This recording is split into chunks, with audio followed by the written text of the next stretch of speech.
Now, the Foreign Secretary Ed Miliband has criticised Israel after it published plans to build more homes for settlers in the West Bank. Mr Miliband said the UK had been clear about its opposition to the settlement known as the E1 project, which he said risks endangering a two-state solution by separating the West Bank from East Jerusalem. Mr Miliband said in a statement on X, this Israeli government's publication of a tender for the E1 settlement project is an unacceptable and destructive act. The UK has been clear privately and publicly in our opposition to E1 and our support for a two-state solution as the only way to ensure long-term security and peace for both Palestinians and Israelis. Today, I made clear to the Israeli Foreign Minister, Gideon Saar, that the Israeli government must halt E1 plans immediately, retract the tender and stop all settlement expansion. Britain will not stand back and accept the destruction of the two-state solution. Well, we're joined now by our Middle East correspondent, Adam Parsons, who's live in Jerusalem. Good morning to you, Adam. Some pretty strong words here from the Foreign Secretary.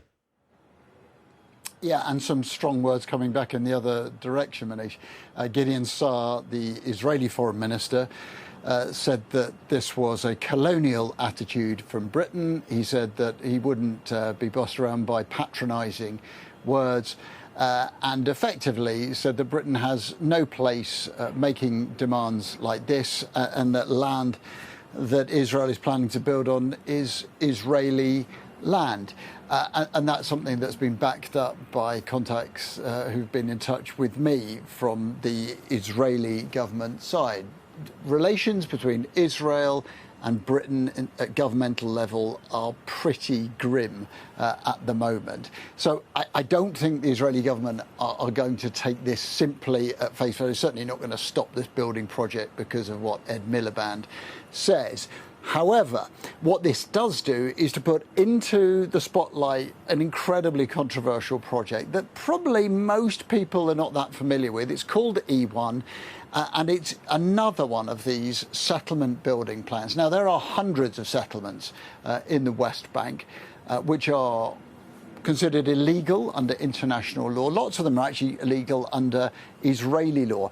But this one is different because it would be built on the east of Jerusalem, and it would start to divide the West Bank, to divide East Jerusalem, occupied territory, from the rest of the West Bank, and also to start to divide the north and south sides of the West Bank. Remember, this is all occupied Palestinian territory, and the British government has recently recognised the state of Palestine. Now, it's not a new project. It's been talked about for decades. It's been opposed by international governments, including the United States, for decades coming up to here. But now something has changed. The US has become much more tolerant of Israeli settlement expansion into the West Bank. And of course, we have a government now led by Benjamin Netanyahu, which contains some pretty far-right nationalist ministers. So what we're at the moment is the start of the tender process, which will be completed on paper just before the Israeli election at the end of October.